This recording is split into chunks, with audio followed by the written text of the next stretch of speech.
Sa aming pagtitipon ngayon, Panginoon, iwawaksin namin ang lahat ng uri ng gawa ng kasamaan. We reject, rebuke, and drive away in the name of Jesus any presence and any work of evil in our midst. We place ourselves under your custody, under your protection, under your loving care, O God. May you do your will, and may only your will be done in our midst right now. Panginoon, lubusin niyo po ang inyong tagumpay. Be victorious in our lives. Be victorious in this activity, and be victorious in the outcome of this activity. Sit on your throne of power, preside over this event, and let your will be done in our midst. Use your servant only as an instrument of your goodness, but let your mouth be the source of all the words that we will partake of. Let your throne be the source of all the grace that will flow into our lives. Patawarin niyo po kami sa aming mga kasalanan, anuman yon, Panginoon. Linisin niyo po kami. Paging dapatin niyo kaming tumanggap ng pagpapala. Ayaw namin na makipagniig sa inyo at pagkatapos ay wala kaming maiuwing pagpapala. Samahan niyo po kami at kayo po, Panginoon, ang siyang manguna. Speak with authority because you are King of Kings, Lord of Lords. And speak, Lord, so that as we hear your words, we get healed, we get strengthened, and we become more and more like your Son, Jesus. We ask you, Father, let your grace abound in our midst. In the name of Jesus, your Son, we pray. The root and fruits of worry. Why should we worry? And what should we not worry about? At yan po ang ating unang pag-uusapan, what not to worry about. Matthew 6:25, therefore I tell you, do not worry about your life, what you will eat or drink, or about your body, what you will wear. Napakahalaga po na damnamin natin ang kahulugan ng mga salitang ito. Ang Panginoon ang nagsasabi nitong Matthew 6, buong chapter 6. At sabi niya, therefore I tell you, do not worry about your life, what you will eat or drink, or about your body, what you will wear. So do not worry about food and drink. Do not worry about clothes. In other words, do not worry about basic needs. Ano po ang dahilan? Why may we not worry? Because God knows you need this. Because God cares for you more than you care for yourself, and because God will provide. Matthew 6:26, in the same chapter, the Lord Jesus says and tells us why we should not become warriors. Look at the birds of the air. They do not sow or reap or store away in barns, and yet your heavenly Father feeds them. Are you not much more valuable than they? Napakasimple po ng logic. Sa katunayan, ito na yata ang isa sa mga pinakamadalas na i-quote natin na verse, sapagkat sabi nga ng matatanda, ang paalalay gamot sa taong nakalilimot, dahil kahit na gaano karaming beses na pinag-uusapan at pinag-aaralan itong mga bagay na ito, ang nagiging ending pa rin, the people of God are warriors. Lagi pa rin nag-aalala, lagi pa rin namamroblema. Matthew 6:28-30. And why do you worry about clothes? See how the lilies of the field grow, they do not labor or spin. Yet I tell you, not even Solomon in all his splendor was dressed like one of these. If that is how God clothes the grass of the field, which is here today and tomorrow is thrown into the fire, will He not much more clothe you, O you of little faith? Sabi, bakit nag-aalala ka sa iyong susuotin? Ang mga damo ba gumagawa ng tela, nagtatahi ng damit? Pero hindi. Pero si Solomon, kahit ang yaman-yaman niya at pinagpala ng Diyos, kahit kailan, hindi nakapagbihis ng kasing ganda ng pananamit ng mga damong ito. Tamang-tama ang kulay, tamang-tama ang blending, ang harmony ng design. Sabi niya, kung yung damong buhay ngayon, bukas lanta na at sinisigan na lamang, dinadamitan ng maganda, ikaw pa kaya, taong maliit ang pagtitiwala. So do not worry about these things, and also do not worry about the future. Again, in chapter 6 of Matthew, verse 34, therefore do not worry about tomorrow, for tomorrow will worry about itself. Each day has enough trouble of its own. And why not? Why not worry about tomorrow? Because tomorrow will take care of itself. That is the logic. Pero kahit ilang beses na nating nadinig ito, sasabihin mo, ang daming beses ko nang nadinig yan sawang-sawa na ako marinig yan. Ang itatanong ko, napatigil na po ba kayo mag-alala? Sa ilang beses nating nadinig ito. Kaya dapat madinig ng madinig pa ulit-ulit. Sabi, huwag mong alalahanin yung bukas. Yung bukas, poproblemahin niya ang kanyang sarili. In other words, the Lord is saying, I'm here today, don't worry about tomorrow, because when tomorrow comes, I'll be there as well. Because I'm the Lord of yesterday, today, and tomorrow. Marami po sa atin ay hindi tayo nag-e-enjoy sa buhay kasi yung ibinibigay na grasya ng Diyos para ngayon, pinaghahati natin. Kalahati para ngayon at kalahati para bukas na inaalala na natin ngayon pa lang. Samantalang yung bukas, pagdating niya, may kasama siyang sariling grasya para sa kanya. May sarili siyang pagpapala na kasabay niyang darating. Pero dahil yung pagpapala ngayon na dapat sana'y ngayon at kasya para sa ngayon ay pinaghahati natin dahil nag-aalala na agad tayo bukas. At pagdating naman ng bukas yung darating na grasya, hahatiin mo na naman para sa makalawa kahit kailan hindi na tayo titigil mag-alala. I like to be very emphatic that the Lord does not teach us not to plan. Pinupuri nga ng Bible yung langgam na marunong magplano para sa darating na tag-ulan, nag-iimpok na daw ng pagkain. So you may plan. You may even want to save. You may want to be very detailed about how you want to spend your retirement. But the point is, after you have done the planning and after you have done what you could, stop worrying. Because even if you worried, there is nothing that you can do to control the outcome of what may happen still. Ang inaalis ng Diyos sa atin yung walang kwentang pag-aalala, hindi niya inaalis yung maging responsable. Hindi niya inaalis yung maghanda, magplano. Pero kung nagtanim ka ngayon, tapos hindi ka makatulog buong gabi dahil iniisip mo kung tutubo yung itinanim mo, it will not help the plant and neither will it help you. So just do what you can and trust that the Lord loves you, that the Lord likes to bless your work, and go on with life with peace and in peace. What else do you not worry about? Do not worry about what you cannot do, what you cannot accomplish. Yan na nga po yung binabanggit natin. Kaya nyo ba na palabasin ang ugat mula sa buto ng isang halaman matapos yung maitanim ito? No. Pero kaya nyong itanim? Yes. So, yan ang alalahanin nyo, itanim. Kaya nyong diligan? Diligan. Kaya nyong bunutan ng mga damo? Bunutan ng damo.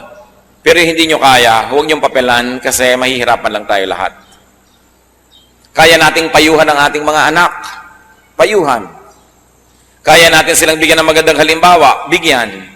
Pero para mag-alala tayo ng mag-alala kung sinong mapapangasawa nila, kung anong gagawin nila sa buhay, magiging mabuti ba sila o masamang tao, useless. Just do your best. Ang sabi sa Bible, train up a child in the way he should go, and when he is old, he will not depart from it. So do your activity in the right time. When the child is young, teach. And then, sit back and relax at anihin ninyo ang bunga ng mabuting pagiging magulang at ng mabuting pagpapalaki ng anak. Generally speaking, pag pinalaki mo ng mabuti, generally speaking, magiging mabuti rin yung tao. Sobrang exceptional pagka hindi pa naging mabuti yan. Tapos sasabihin pa ng iba, bakit naman yung anak ni ganon, pinalaki pa sa Bible school, pinalaki pa sa church, takot-takot na Sunday school at camp at retreat, ang ginawa. Ipinaglilihi pa lang ipinagpe-pray na, nilalay hands pa yung pagkabuntis, yung tiyan itong buntis na ito, bakit ganyan pa rin ang nangyari? Aba, anong ibig nyo sabihin? Walang napala tayo sa ating pananalangin? Walang naging bunga ang pagtuturo ng Sunday school? Walang naging bunga ang pagpapalaki sa church? Meron! Pero sasabihin nyo, bakit nagkaganon pa rin? Yun nga kung hindi yan pinalaki sa church, hindi yan tinuruan, hindi yan ipinanalangin, baka nadaig na niyan si Satanas. Kaya yung may nagawa pa rin mali, huwag mo sasabihin na baliwala ang lahat ng pagpapalaki. Dahil sa pinalaki mo pa rin ang tama at ang magagawa mo, na-control pa, nagkaroon pa ng hangganan dahil maring lampas-lampas pa dyan ang pupuntahan yan dapat. Wala pong mabuting gawa na nasasayang. Walang mabuting pagtuturo ang sasabihin mong nasayang. Sasabihin pa diba, sayang lang ang pagba-Bible study mo, ganyan lang pala ugali mo, tumigil ka ng pagba-Bible study. Sabi siguro, kung hindi ako nagba-Bible study, inilibing na kita ng buhay. Kaya pasalamat ka, nagba-Bible study ako, iniirapan lang kita. Siyempre kasi merong ini-expect ang tao pag malapit ka sa Diyos. Pero kahit kailan mga kapatid, huwag kayong matutuksong isipin na ang gawang kabutihan, ang pagsunod sa Diyos, ay walang bunga. Nakakita lang kayo ng pangit, yung pala dapat mas higit pang pangit yon kung hindi lang na-control ng naitanim nyo ng mabuti. Good is always rewarded. So just do your best. Nagne-negosyo kayo, just do your best. Maging honest kayo sa inyong dealings. Serve your clients well. Give good service. Give good products. Huwag kayong mag-alala sa competition. Yung iba ang kanilang ginagawa ng paraan, paano papatayin yung competition, paano gagawa ng mali, paano gagawa ng foul. Ang gawin nyo lang, just be good. Because your goodness will be your own attractiveness. Hindi nyo kailangang sirain ang inyong kapwa para kayo maging matagumpay. Ang kailangan nyo lang maging mabuti. Don't worry. Luke 12:25-26, who of you, by worrying, can add a single hour to his life? Since you cannot do this very little thing, why do you worry about the rest? Tama nga naman. Sa pag-aalala nyo ba at pagiging mahilig mamroblema, sabi ng Biblia, kaya nyong dagdagan isang oras man lang ang inyong buhay? Hindi. Yung pala, yung kaprasong isang oras, hindi mo maidadagdag sa buhay mo. Ba't yung iba, inaalala mo palalo? Ang dami-daming pinoproblema. Pastor, meron pong nababalita na meron daw planetang babangga sa Earth. O ano ngayon ang gagawin ko? Lilipad ako sa hangin at hakarangin ko ang planeta? Kung ngayon nabalitaan kayong ganyan at hindi ipanalangin nyo at pagkapanalangin, tama na dahil ano magagawa natin kung may pagkalaki-laking kometang babangga sa Earth? Naku, malapit po tayo sa dagat. Paano po pag magka-tsunami? Kahit naman pumunta ka sa bundok at nabiyak yung bundok at kinain ka, patay ka pa rin. So why worry about these things? But of course, kung minsan magbabakasyon kayo sa tabi ng beach, pipili kayo ng titirhan yung katabi ng tubig o medyo mataas-taas, siguro doon naman kayo pwedeng maging ngayong a good planner. Sabihin natin, doon tayo sa mataas-taas para kung may baha-baha man lang hindi tayong unang-unang tamaan man lang. Magkaroon mo lang tayo ng oras na tumakas-takas. Pipili kayo ng kwarto sa hotel, pinipili nyo man lang sana yung kung meron kayong kakayanan yung mas malapit sa fire exit. O tinitingnan nyo, nasa ba ang fire exit nito? Hindi masama yung ganun, hindi worrying yon. Because you do what you can. Pero yung buong gabi hindi na kinakatulog dahil baka may sunog. Hindi na nga natuloy yung sunog, nangayayat na rin kayo. Tapos kung natuloy pa, nasunog kayong payat, doble ang pagkalugin nyo. Because warriors lose twice when what they worry about actually happens. Yung pinangangambahan nyo, pag nangyari, 2 beses kayong magdurusa. Nung ini-imagine nyo pa lang at nung nangyari na. Ngayon, kahit hindi yan mangyari, kung kayo warrior, at least minsan na kayo nagdusa nung iniisip nyo pa lang. Kaya mahirap yung isip ng isip. Manalangin. At pagkatapos manalangin, ipasa Diyos. Matapos magawa ang kayang gawin ng tao. Do not worry about non-essentials. Those that do not have lasting or eternal value, those that do not have impact on the spirit, pwede natin niyang masabing maliit na bagay. Mga kapatid, pagka hindi po mahalaga 5,000 years from now, hindi yun masyado mahalaga. Kaya hindi dapat masyadong alalahanin. Sabi ng Panginoon kay Martha, nung si Martha ay abalang-abala sa paggawa sa kusina because she wanted to serve her guests very well. Luke 10:41, the Lord said to Martha, Martha, Martha. The Lord answered, you are worried and upset about many things, but only one thing is needful. Sabi niya, marami kang iniisip masyado, iha. Isa lang ang mahalaga. At yun ang kabanalan, madilig ang salita ng Diyos. Kaya huwag mo nang masyadong alalahanin. Kung hindi masyadong maging maayos ang preparasyon mo ng pagkain para sa mga bisita, kung nakakain na sila ng pagsalita ng Diyos, yun ang mahalaga. Siyempre, hindi naman ibig sabihin, hindi na natin aayusin ang pakikitungo natin sa ating mga bisita, pero may hangganan. Napakarami ko na pong nakita na yung bahay nila, binubuksan nila for Bible study or for fellowship. Ang lahat na bless, puwera ang may-ari ng bahay. Kasi every 10 minutes, tumatayo, pumupunta sa kusina. Every 5 minutes, magbubukas ng electric fan. Mag-check ng lamig ng kwarto. Ang daming inaasikaso. Hindi masama. Pero tulad ni Martha, sabi ni Lord, maraming bagay ang pinag-aalalahanan mo. Hayaan mo na yan. Isa lang ang tunay na mahalaga na makakain ng salita ng Diyos. Kung ito ang masasakripisyo dahil sa marami mong inaalala, huwag mo lang alalahanin ng mga bagay na yan. Kung minsan pupunta ka sa church pero inaalala mo ito, inaalala mo yun, ay hindi yata maganda yung damit ko, hindi yata ito ang gusto kong isuot. Yun ang sinasabing, many things are not needful. What is important is to grow in the Lord. What worry brings about? Ano ang bunga? Pinag-usapan po natin yung puno, yung ugat ng pag-aalala. Ano ang bunga nito? Ano ang naidudulot ng pag-aalala? Matthew 13:22, the one who received the seed that fell among the thorns is the man who hears the word, but the worries of this life and the deceitfulness of wealth choke it, making it unfruitful. Ilang daang libong beses na rin nating nadinig ang verse na ito. Ang pinag-uusapan dito, yung iba't ibang uri ng lupa na nahulugan, nataniman ng buto, ng seed. At dahil iba't iba ang napaghulugan ito at napagtaniman, iba't iba ang nangyari doon sa seed.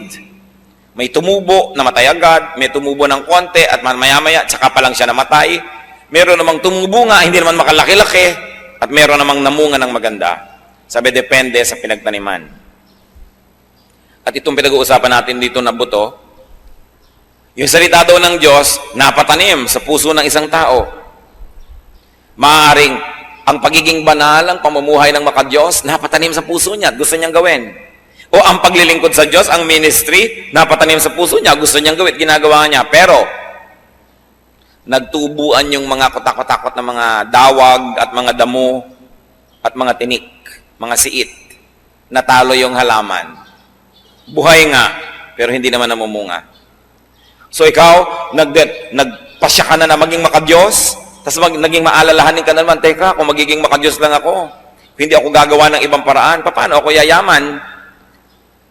Sabi that the deceitfulness of wealth, choke it. Paano ko yayaman? Paano ko maa-afford ang mahal na mga school para sa aking mga anak? Paano ko sila maibabakasyon sa Palawan, sa Bohol, sa Baguio? Paano ko ibibili ko ang asawa ng mga hikaw na umiilaw-ilaw na parang traffic light? Paano kami magkakakotse? So ngayon, yung naging determination mo na, naging makadiyos, itatapon mo na naman dahil I have to make compromises. Kailangan akong gumawa ng paraan eh.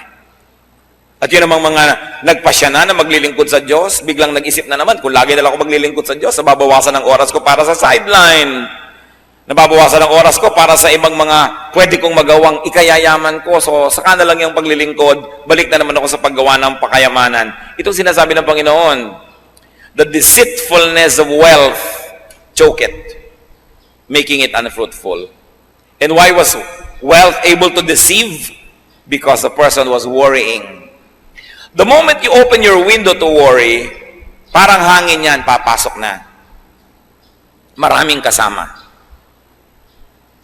Parang meron kang isang inimbita, ang dami niyang kasama. Pag meron kang isang pinayagan na makapasok sa buhay mo, ang dami niyang kasama. Di ba alam niyo yan? Inibig niyo lamang itong isang lalaking ito, nung naging asawa niyo na ang daming kasama, ang nanay niya, ang tatay niya, ang mga kapatid niya, ang lahat-lahat. Inibig niyo lang itong babaeng ito, yung pala kayo magpapaaral ng mga kapatid niya pagkatapos. Kasi nung pumasok siya sa buhay niyo, ang dami niyang kasama. Kaya iniingatan natin kung sino pinapapasok sa buhay natin. Pag pinapasok po natin sa ating isip at puso ang pag-aalala, marami rin siyang kasama. Mga pandaraya ng sanlibutan, pananakot ni Satanas, yan ngayon ang bablackmail sa lahat para kalimutan ang ating pagiging makadiyos, talikuran ang ating mga pangako sa Diyos dahil tayo nagiging sobrang maalalahanin. So what are the fruits of worry? Just like what we have read, worry chokes. Sumasakal. Worry binds, worry kills. Worry also defocuses from God. And it focuses on the negative. In fact, it focuses on Satan. Mga kapatid, makinig kayo mabuti. Pag tayo nag-uumpisa na mag-alala, hindi na tayo nakatingin sa Diyos nun. Nakatingin na tayo doon sa problema. pag tinitigan nyo ang problema. Lalaki yan ng lalaki at tayo'y liliit ng liliit. Huwag niyong tititigan ang problema, ang titigan nyo ang Diyos na mas malaking hindi hamak kesa sa problema. Pag tinitigan natin yung nakakatakot, lalong lumalakas ang loob nun, lalong nananakot. Pero dapat ang tititigan natin yung Diyos, who is Lord of Lords, who is King of Kings. And you must never forget that in the name of Jesus, every knee will bow in heaven, on earth, and under the earth. Ito ang gusto kong hamon sa ating lahat. Sukatin natin ang bawat sarili natin. Tandaan nyo, oras na nag-aalala na kayo, di na kayo nakatingin sa Diyos. Kaya alalahanin ng Diyos. Alalahanin ang kanyang mga pangako, ang kanyang mga salita, ang kanyang mga ginawa, ang ginawa ng Panginoon sa lupa. Ang mga iniwan niya at binitawa ang mga pangako, ang kanyang salita. Mabubuo muli ang ating determinasyon na sa kanya umasa. But remember, hindi lang yung religion na parang nakakalasing, na wala ka nang ginagawa kundi magdasal, wala ka nang ginagawa kundi umasa ng himala. Hindi yon. Ginagawa natin ang kaya natin gawin at ipinasa sa Diyos ang magiging bunga. Pero hindi pwedeng sa umpisa lang ipinapasa Diyos mo na. Yan nangyayari na ang relihiyon ay nagiging isang masamang bisyo. Kung ang tao hindi na gumagawa ng tama, ng mabuti, at iniaasa na lang sa himala ang lahat ng bagay. Kailangan magkasama yan. Faith and works must always blend together. Luke 12:29-30. Do not set your heart on what you will eat or drink. Do not worry about it. For the pagan world runs after all such things, and your Father knows that you need them. Sabi niya, alam niyo kung sino lang ang dapat nag-aalala kung may kakainin pa sila, kung mabubuhay pa sila, dapat nyo lang mga taong walang Diyos. Sapagkat yung mga taong walang Diyos, walang aasahan, walang pinanghahawakan, sa kanila lang bagay ang pag-aalala. Pero sa mayroong Diyos, hindi bagay yan. Sa Diyos na nagsasabing, 6 days you shall labor and do all your work, and on the 7th you will rest. In the same manner, the Lord is saying, do what you can, work hard, but after working hard, you rest. Because what you plant, you will harvest. Kung anong itinanim mo, aanihin mo rin. Sabi, hindi bagay sa inyo na mayroong mga Kristo sa puso ang pag-aalala. What else does worry bring about? Worry drains energy. Naranasan nyo na ba na managinip na hinahabol kayo ng kung ano man o sino man? At nung nagising kayo, kahit sa totoo lang, nakahiga lang naman kayo, kayo'y pagod na pagod. Naranasan niyo na bang nanaginip kayong kayo ay nalulunod? At nung nagising kayo, talaga namang habol-habol niyo ang inyong hininga. Naranasan niyo na bang managinip na merong nakatatakot na bagay at nung nagising kayo, talagang takot na takot kayo? Panaginip lang yon, hindi yon totoo. Ganon din ang pag-alala. Kahit hindi totoo ang ini-imagine ninyo, para na ring totoo ang effect sa inyong katawan. Parang selos. Naranasan niyo na ba magselos? Naaalala niyo si Mr. o si Mrs. o maaalala mo si boyfriend o si girlfriend na may ibang kasama? At dahil makulay ang iyong imahinasyon, pati ang kanilang iniinom na buko, alam na alam mo ang korte, pati yung kortina sa kanilang likuran ay alam na alam mo. At pati ang kanilang ginagawang pagsusuyuan ay alam na alam mo ang detalye. At nagiinit na ang iyong tenga, at tumitirik na ang iyong buhok, at lumalabas ang iyong mga pangil at mga kaliskis. At galit na galit ka na at tumatahip ang dibdib mo. Pero ang totoo lang nasa isip mo pa lang yon. Yan ang power ng imagination. Kaya dapat yung pag-imagine natin, mga kapatid, ginagamit natin doon sa positive.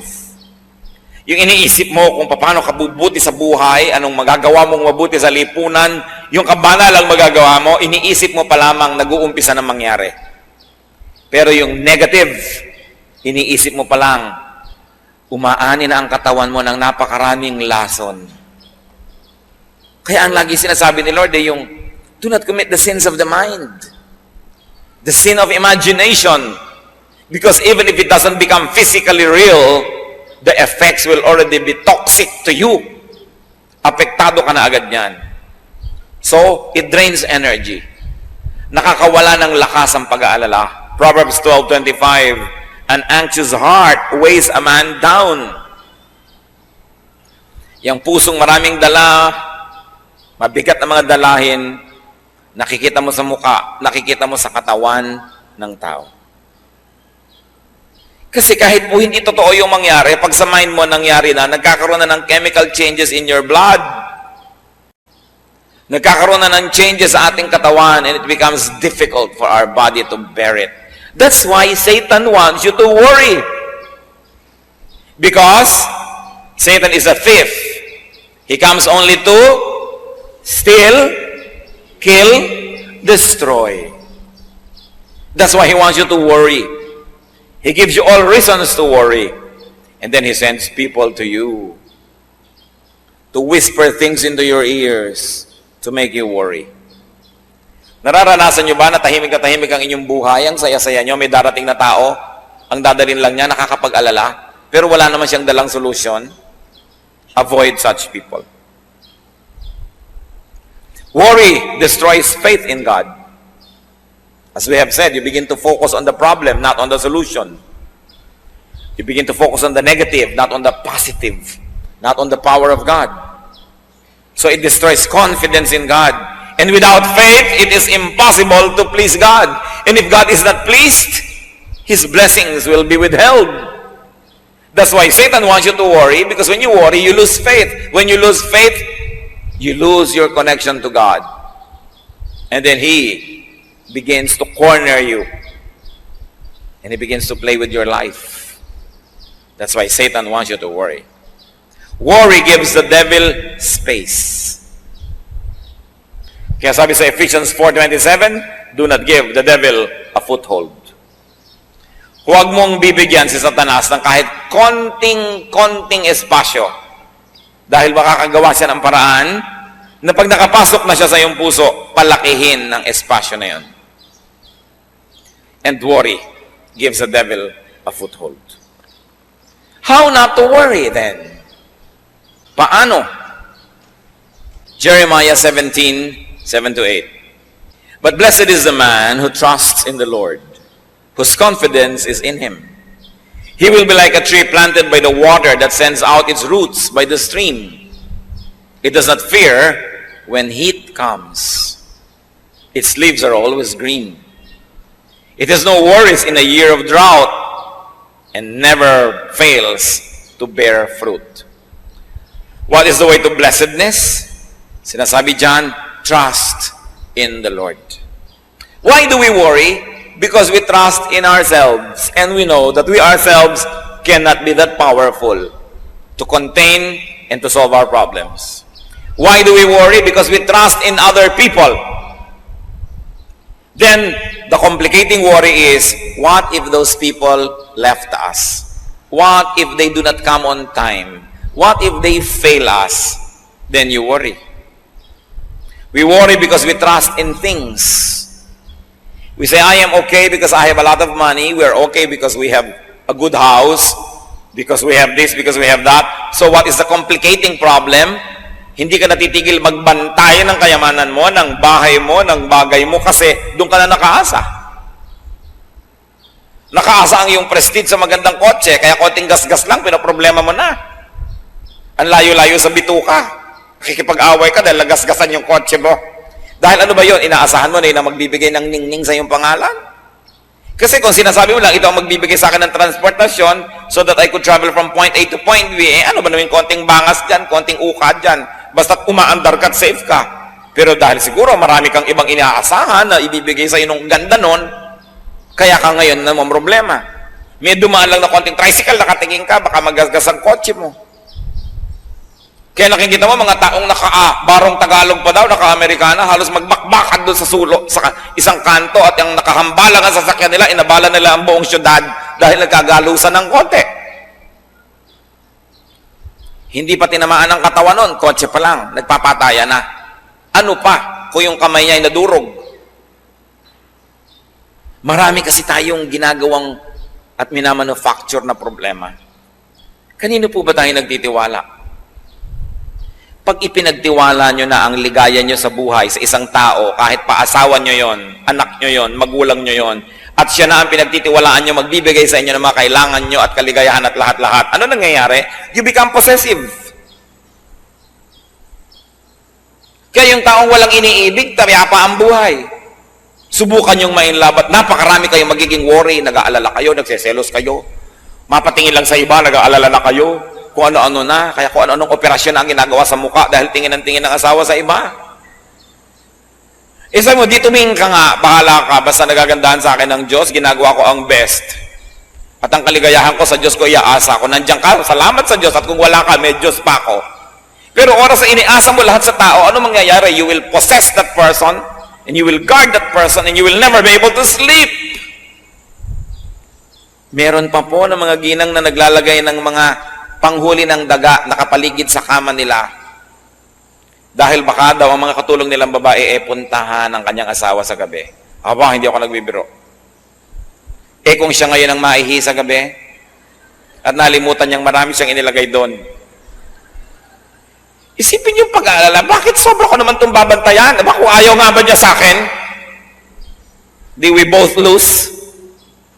Pero yung para ka lagi naghahabol, check ka ng check, nasan ka na, wala ka na sariling buhay nun. Why? Dahil iniasa mo na ang iyong kaligayahan sa iba, na yung pag-ibig lang niya ang makakabigay sa iyo ng buhay. Kaya sinasabi ng Bible, love the Lord your God with all your heart and with all your soul and with all your mind.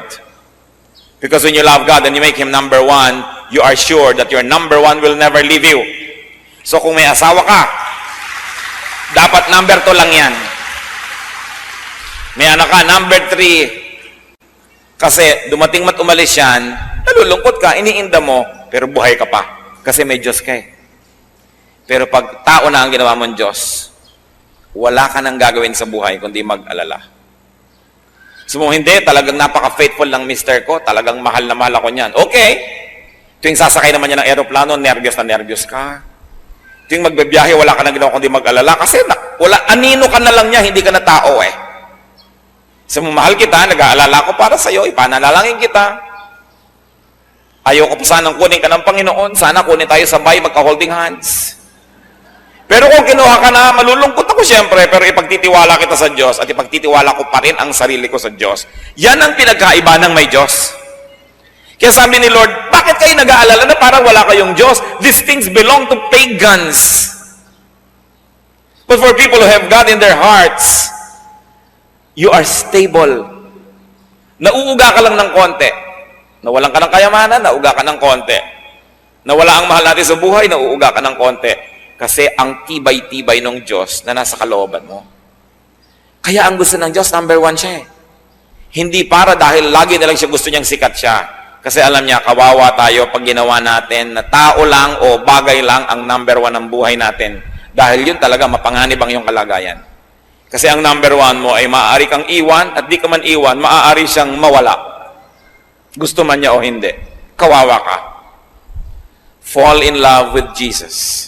Continue to develop your loving relationship with Jesus. It will correct your all other loving relationships. With people, with things, even with your pets. Malalagay sa tamang lugar ang lahat. And you will become stable. Nagiging matining ang loob ng isang taong may pag-ibig sa Diyos. At ang pag-ibig sa Diyos, ang pakikipag-ibigan sa Diyos ay pumupuno ng lahat ng kulang ng puso ng tao. But inside every man's heart is a God-sized vacuum that only God can fill. That even if you had people, if you had things, if that vacuum for God is not filled, you will always be empty. That's why there are many people who are running on empty.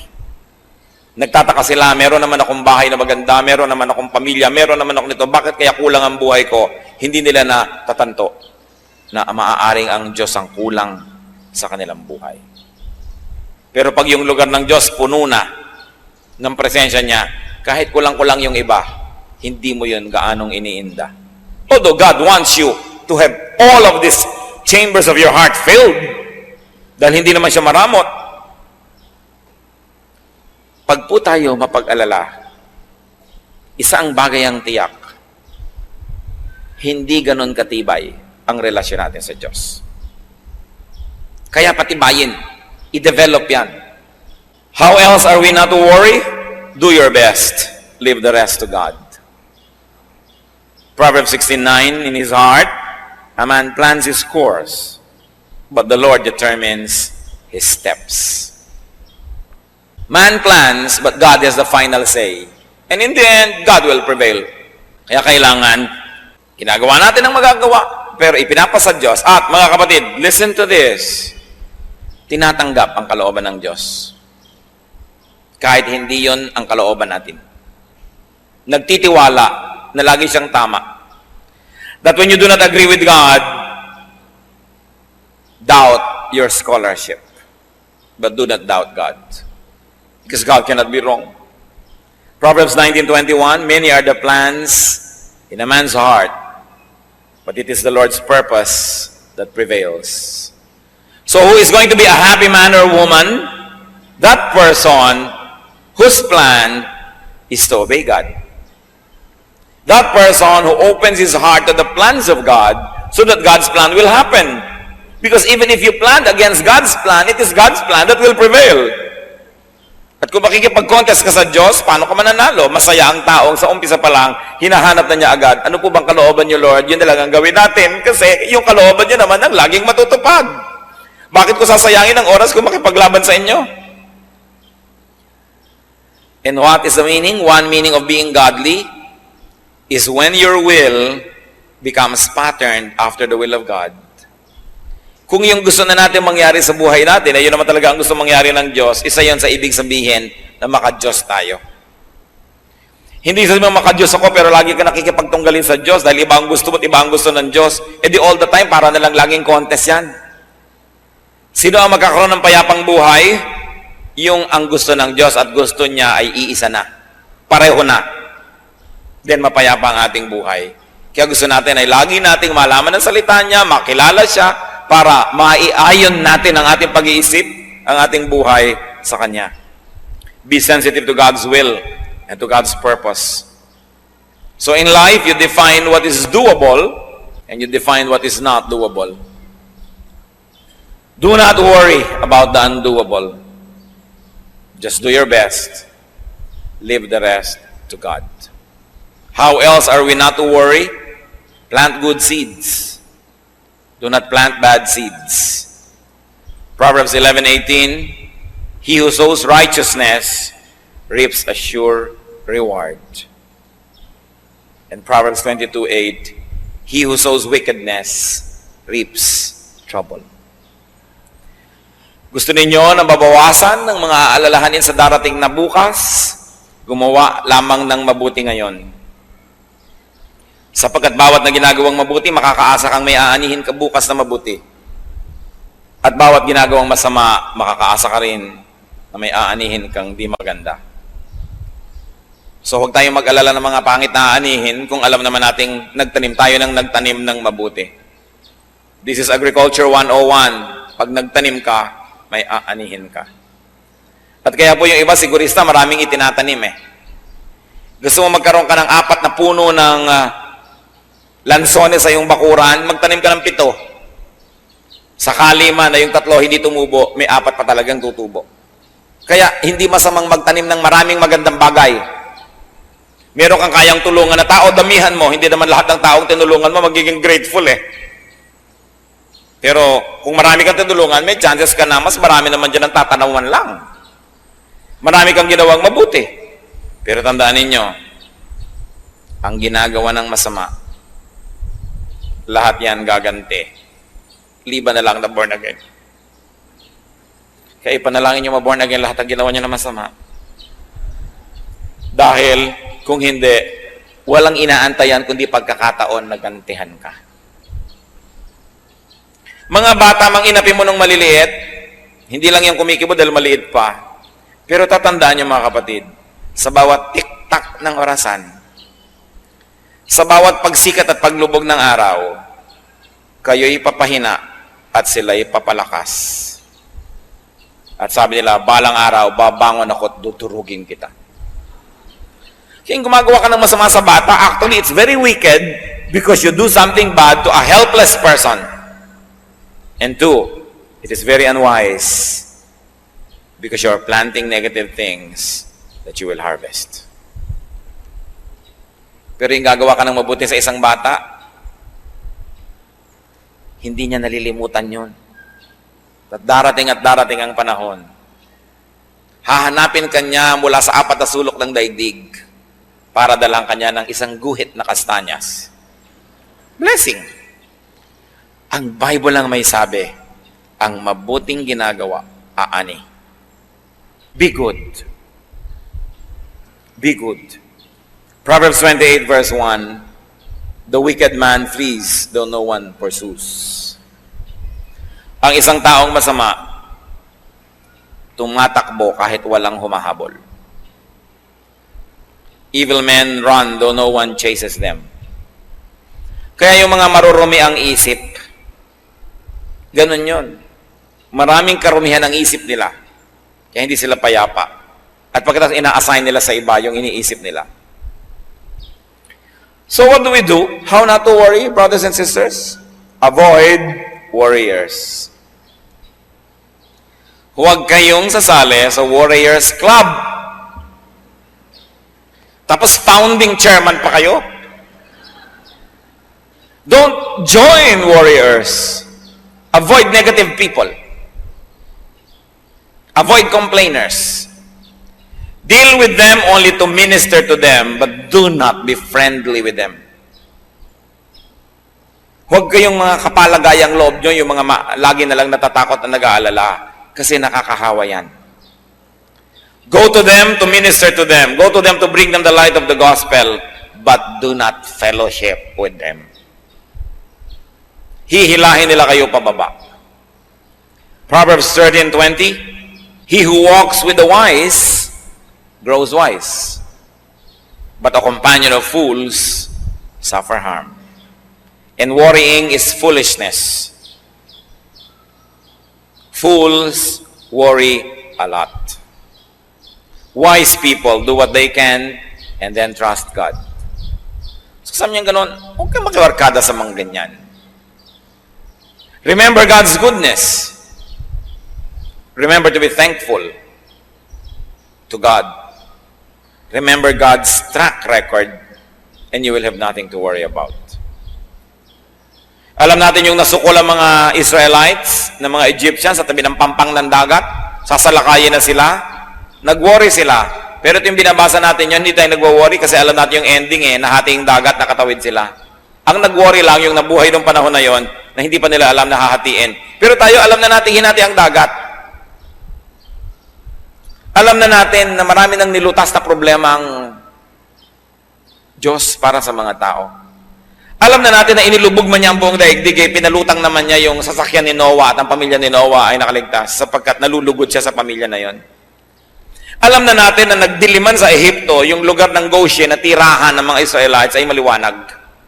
At alam na natin na pinatayman ang lahat ng panganay na anak ng mga pamilya sa Ehipto na iligtas sa mga panganay na anak ng mga Israelita. Alam na natin na ang Diyos marunong mag-exempt, marunong lumundag ang kanyang mga parusa kung nais kang paiwasan ng Diyos. So sino lang ang dapat nating bigyan ng kasiyahan? Ang Diyos. Sapagkat kung siya'y nasisiyahan, mahirap ba sa Kanya na tayo pagpalain? Sino ang makakapigil sa Diyos kung gusto Kanyang pagpalain? At sino naman makakapilit sa Kanya kung ayaw Niya? So sa halip na mag-alala, ang gawin natin ang kalugod-lugod sa Diyos at siya ang bahala sa atin.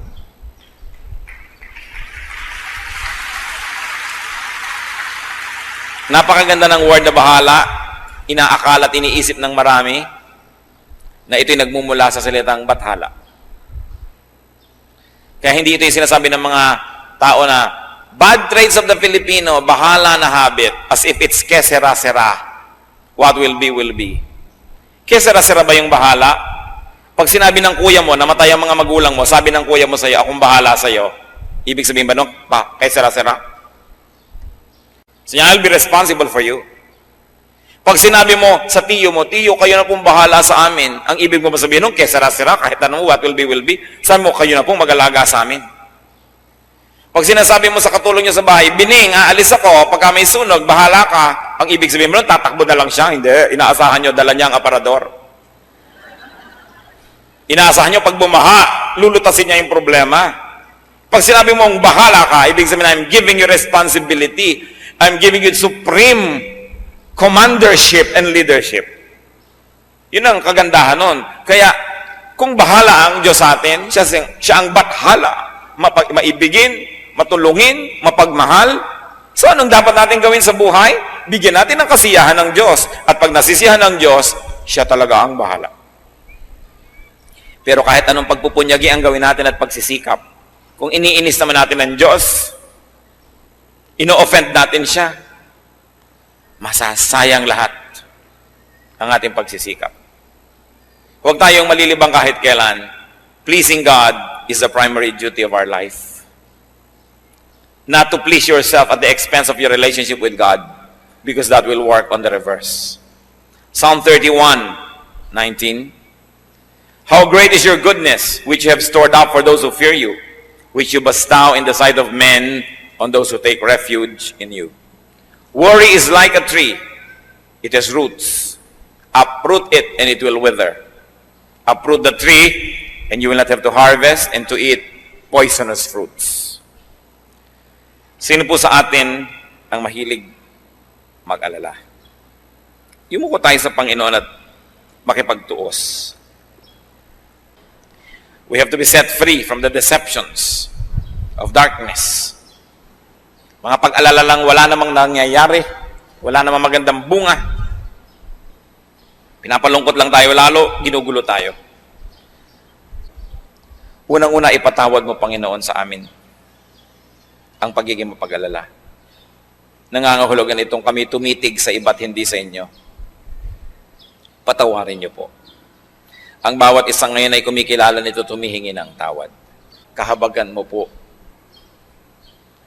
Bigyan nyo ng linaw ang pag-iisip na makilala ang dapat kilalanin, maunawaan ang dapat maunawaan. Makita ang liwanag ng iyong salita, the logic of your promises, O God. May we connect the dots and may we see how to apply in practical terms all the lofty ideals of Scripture and all of these wonderful ideas that are in your book, the Bible. Lord, let your truth live in our hearts. Maging totoo sa aming pag-iisip, sa aming pagkilos at paggawa, ang mga katotohanang pinag-aaralan namin sa tuwina. Set your people free, O God, from this needless spirit of worry. And if there's anybody here who's being a worrier, comes from the evil one, in the name of Jesus, we reject your work, Satan. In the name of Jesus, we set the people of God free from your needless torture. And we set ourselves free to receive the grace, the peace, the wisdom that comes from God. Pinuputol namin ang aming kaugnayan sa anumang masasamang espiritu. At kung pagiging maalalahanin ay nagmula sa mga minanang masasamang ugali sa mga kamag-anak, mga aring mga minana na relasyon sa mga masasamang espiritu, sa pangalan ng Panginoong Jesus, ngayon pinuputol namin ito. We wash ourselves with the blood of Jesus and declare ourselves your people, not pagans. Therefore, worry is not for us because we have you as our living God. O God, let your light shine upon these people. Let your face shine mightily and powerfully upon us. At nawa ang kaliwanagan mo ang magbigay sa amin ng kalayaan mula sa gawa ng kadiliman. At tuwing darating ang panahon na matutokso ang iyong mga anak na muling maging mapag-alala, Panginoon, ipaalala mo, kayo ang nangangasiwa, kayo ang Diyos, kayo'y nakaupo sa inyong trono at kayo'y Diyos ng mga Diyos at hari ng mga hari. Kayo ang solusyon, kayo ang sagot sa aming mga tanong at mga suliranin. Huwag kami kahit kailan magtiwala sa sarili lamang o sa kapwa-tao lamang o sa mga bagay lamang, kundi sa iyo kami lagi magtiwala. Palayain mo ang iyong mga anak, Panginoon, at nawa sa mga nalalabi pang araw na ipahihiram mo sa amin sa maiksing buhay na ito, malaman namin ang ibig sabihin ng tiwasay na pag-isip. Malaman namin ang ibig sabihin ng payapang buhay. Kahit lahat ng gusto namin ay wala dyan, kahit maraming sa tingin namin ay kulang, yung kapayapaan mo ang pumuno sa amin at yung pagtitiwala sa iyo ang magbigay sa amin, Panginoon, ng tibay ng loob. Palayain mo ang iyong mga anak, alang-alang sa dugo ni Kristo na ibinubo para sa iyong mga anak, Panginoon. Hugasan mo kami mula sa aming mga karumihan. Palakasin mo kami mula sa aming mga kahinaan. Hanguin mo kami, Panginoon, sa mga kinasadlakang mga suliranin at mga pag-aalala. At nawa, Panginoon, in whatever station in life, in whatever amount of blessedness you allow us to have, may we continue to focus on you and may we rely on you alone. We rebuke your work, darkness. We rebuke your work, Satan, in the name of Jesus Christ, our living God. We declare ourselves the people of God. Therefore, entitled to the promises of God. Mga kapatid, angkinin ninyo ang mga pangako ng Diyos. Huwag kayong padaya kahit kanino man, kahit kailanman. Mabuhay kayong may kapayapaan at ang ating unahin, ang ating pagiging makadiyos, ang pagtrabaho ng tama at ang pagpapala ng Diyos di magkukulang ayon sa kanyang mga pangako. Salamat po, Ama. Salamat sa pagpapalaya mo sa iyong mga anak ni kailanman sa buhay na ito. Huwag mo kaming payagang madaya muli ng pag-aalala. Turuan mo kami, Panginoon, sa iyo lang humawak, sa iyo lang sumunod, sapagkat kayo'y mapagmahal at kayo ay Diyos namin. Salamat sa iyong presensya. Salamat, Ama, sa pangalan ng iyong anak na si Jesus.